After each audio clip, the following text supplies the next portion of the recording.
Out of curiosity, have any of you guys had issues reloading 10 gauge federal hulls?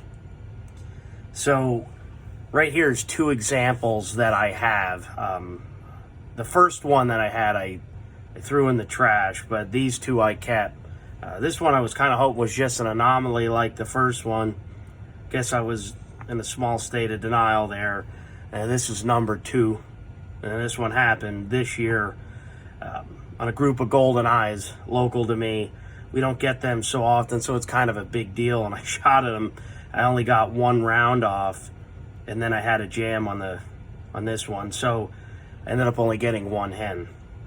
Was able to redeem myself about a week or two later and get 3 of them. But the point is, I've had failures with federal hulls, and it's been pretty frustrating. So there's 2 different styles here. I've got a steel head and I've got a brass head. So I'll show you with a magnet what I'm dealing with here. So that's not picking that up, and then picks it right up. Okay, so I've tried 2 different heads. The cases, they appear to be all the same type of polymer. I have noticed that some of the federal hulls are more smooth and ribbed like this, and then some of the other ones have more of a defined rib on both the old style. The new style seem to be a bit more consistent, where they're all a little bit smoother with the rib. The old style, I've seen some that sort of mimic this, and then they look more ribbed and defined, actually really similar to this Remington here. But the paper base wads are basically identical. And this brass one, I was running a Federal 209A, just because they're a little bit larger and they fit better. And then this one, I had a CCI 209M. I've had failures on both accounts. You can see that none of these primers are exorbitantly flat. There's no gas leakage. I mean, sometimes you're going to get a little bit with the paper base wads, just because it's pretty darn hard to keep these primer pockets tight. I mean, it's a darn paper base wad. The first one that failed on me while hunting is this setup here. This was I made this with a once fired Black Cloud 2.0, and this got stuck down the barrel, the tube of the hull. It got stuck right at the right about at the forcing cone area, and I had to jam it out with a Duck Mojo, a homemade pole that I had. If it was anything smaller than the 10 gauge, I would have never gotten this out. Luckily, the 10 board's a little bit larger, and I was able to fit something down, or I wouldn't have been able to get back in action. So I've missed out now on a good group of geese. Back when it was 2 in the Atlantic flyway a person, so I could have had my limit on that round. And then this one, this happened with the Goldeneyes, like I said, that were local to us, and we don't get them all that often. I'll actually put a picture at the end. I was able to redeem myself and get 3 of them, 2 drakes and a hen, with the better hulls, the ones that don't fail, Remingtons. And those, like I said, I never even, those aren't my originals. I bought them. I have an older video a couple months back where I actually bought a bunch of once fired and new hulls from an older gentleman that used to crow hunt. And so I don't even know how many times those were fired. I don't know if they were new when he started. I have no idea. But I can tell you, you can reload them basically until the mouths wear out. Now these Federals here, it seems like you get about 1 firing, because that's the result of 2. This is the result of 2. Are these things only good for 1 shot? Or do you have to start fresh, and then is it even worth, after you pick these up, do you just throw them in the trash? I don't know.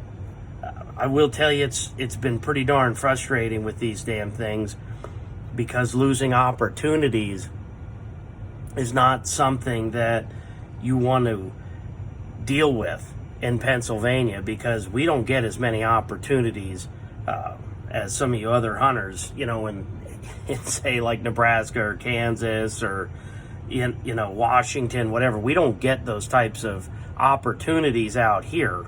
A 50 bird season for a single guy is kind of a big deal, and I hit about 49 this year. I think that's where I ended up this year. So opportunities are fewer. Now, it was a warmer year, but the point is, even on a good migration season, it's still not opportunity filled like it is, say, in a different state that actually has higher densities of waterfowl and migration. So point being, do you guys even mess with these things? Do you throw them away? What do? Do you just shoot them once? Have you had new holes failed? So my first one that did fail was actually not a reload. I wish I would have saved that one.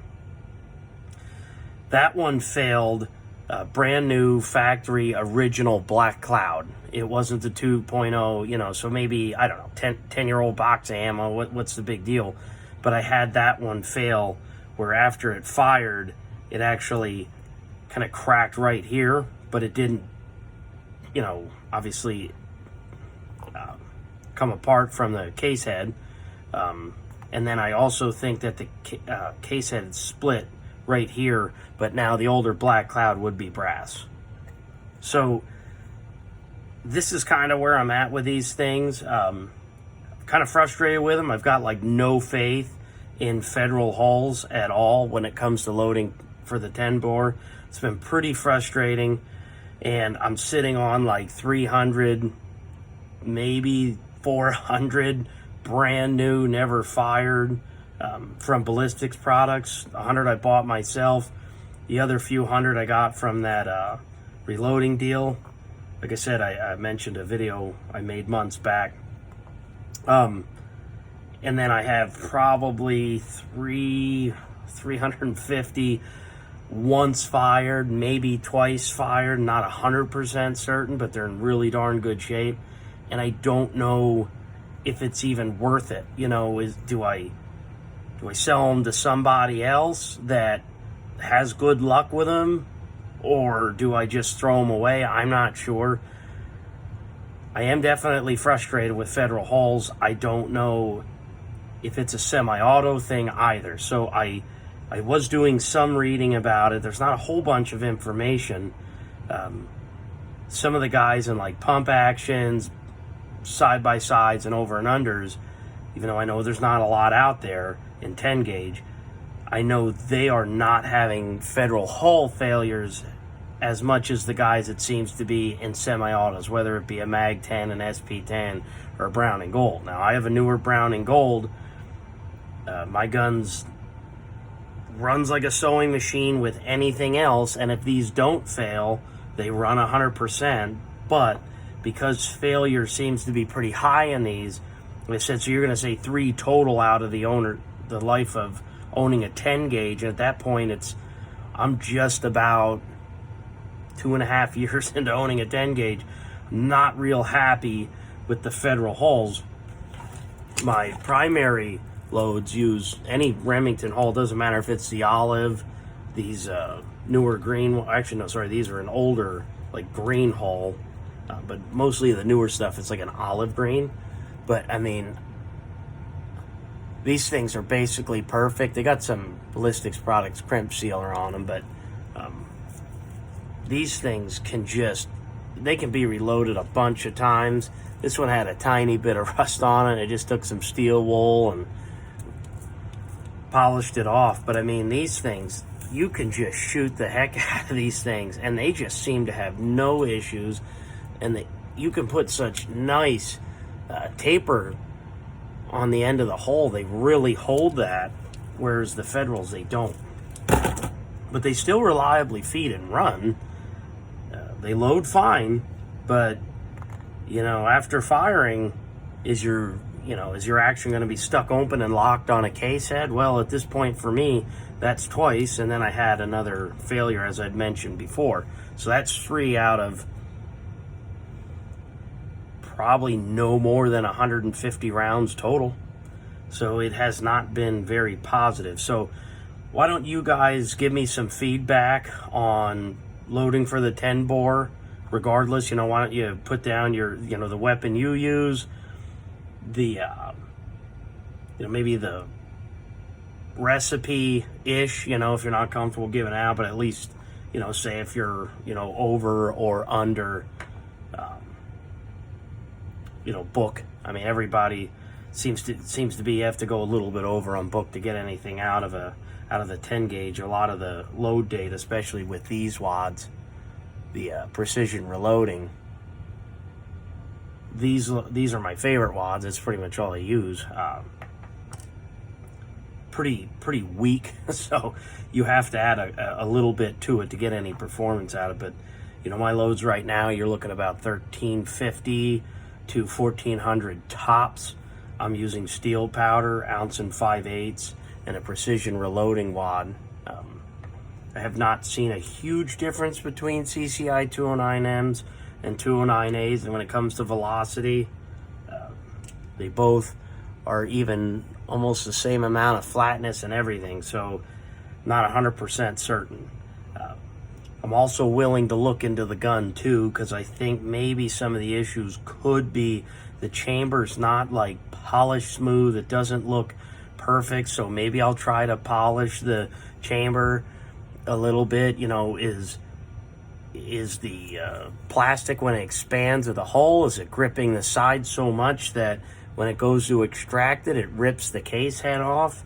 I honestly do not know, but of all the failures I've had, these two are sort of the same, but really not, because the brass one, the hull, plastic portion of the hull shot out of the barrel, and this one got stuck. So I don't 100% know what's going on here, and I find it strange that I can run Winchester, Remington hulls with no problems, literally no problems at all, and then Federal, I've tried, you know, like I said, 3 different kind of appearance, texture Federal hulls, 2 different material types for the head, different primers, different powder charges, and I've had failures with both. So we're all 3. I mean, at that case, both primers, 3 different types of hulls, 2 different types of heads, I'm still having problems. So